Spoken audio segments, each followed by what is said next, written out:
Hello everyone, good morning. This is Azhar, student ID 253000963. Um, Today I will talk about quality area 7, governance and leadership. So this is area ensures that early childhood service are well governed and will lead to drive continuous improvement and achieve high quality outcomes for children, families and educators.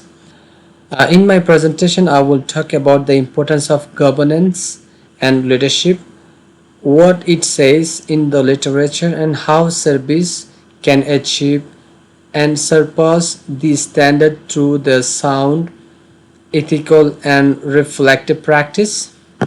So, moving to the next slide,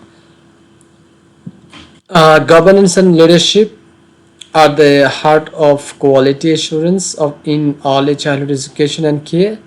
Strong leadership and governance are crucial for success of any initiative, no matter how good the educational program or partnership may be.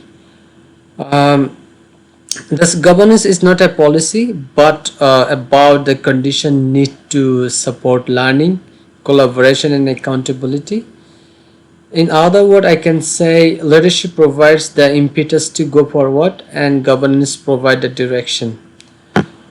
Um, Guiding framework.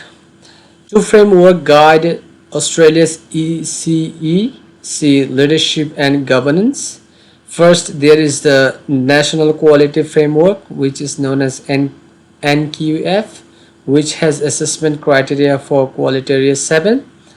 This guarantees that governance system and leadership practice are organized, transparent, and accountable.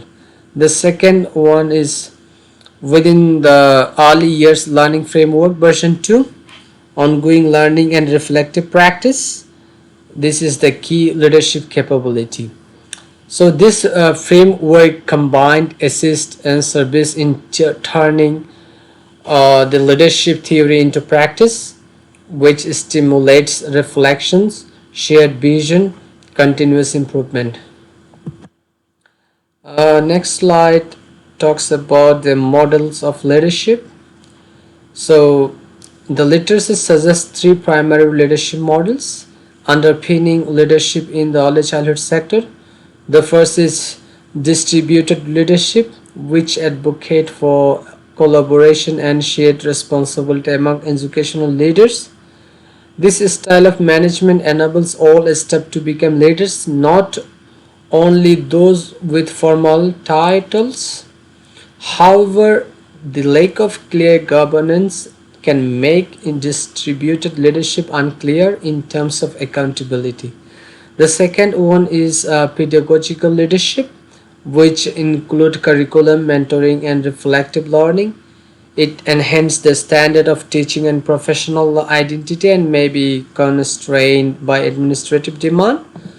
And the final one is transformational leadership, that is a leader who inspire and motivate has been associated with high moral educator and retention. It is achieved by the transparent and value driven governance system.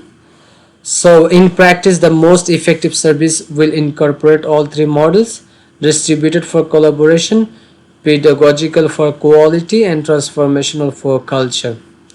Now moving to the next slide. Next slide is talks about meeting the standard. So first is policy clarity. Governance charter should be created by service outlining the role of providers, directors, and teachers. Second, there is the area of professional development. Ongoing mentoring programs will develop the leadership capacity of the team. The third one is a reflective practice. Team and should participate in QI plan related PD cycle of self-assessment. And the fourth one is a open communication, trust, and accountability. So this may be achieved through the digital tools and newsletter that provide staff and family with the governance updates. I'm moving to the next slide. Exceeding the standard. Um,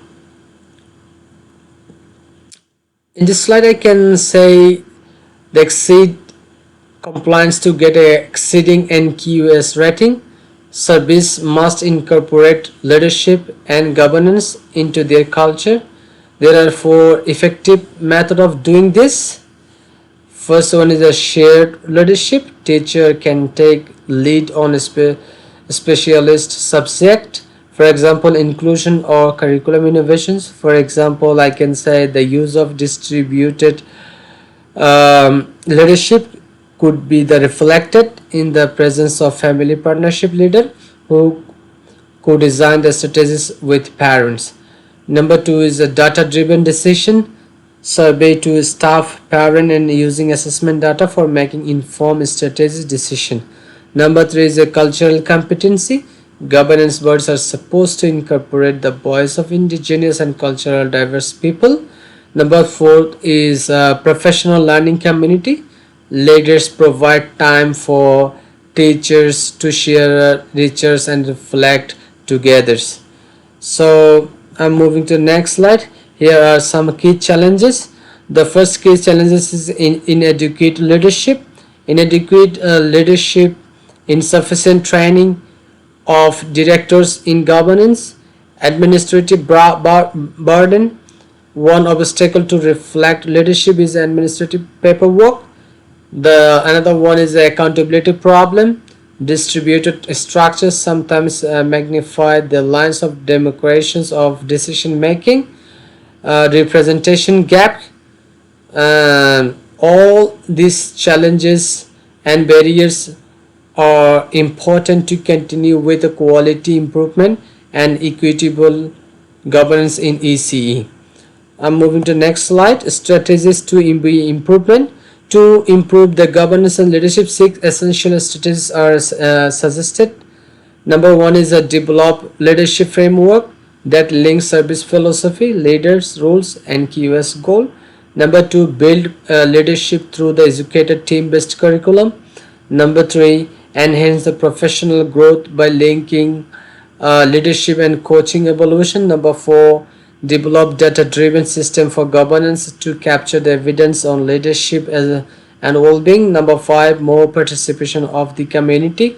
Number six, develop the pipeline of leadership through the mentoring provide.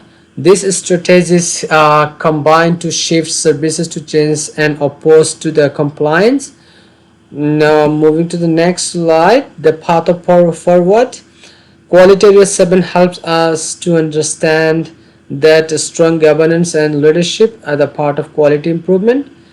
Evidence is found that the combination of pedagogical and transformational models within the open system governance when distributed result in the best outcomes for service. So in order to be able to exceeding NQS, leadership needs to be embedded, reflective, and collaborative rather than procedural. So now in my conclusions, I can say leadership in ECEC involves the people, purpose, and practice. Service are successful when there is a transparency and shared leadership. Educators are empowered, family are involved, and children receive quality and consistent care. Finally, governance and leadership are not two different functions. It is the core of continuous improvement and excellence in early childhood education. So here I put some references. You can go through this one for your better understanding and for knowledge. And if you have any questions, please feel free to ask. I'm happy to answer and give me comments as well. Thank you, sir, and thank you, madam, dear Dr. William Debra, for listening these presentations. Thank you so much. Thank you all.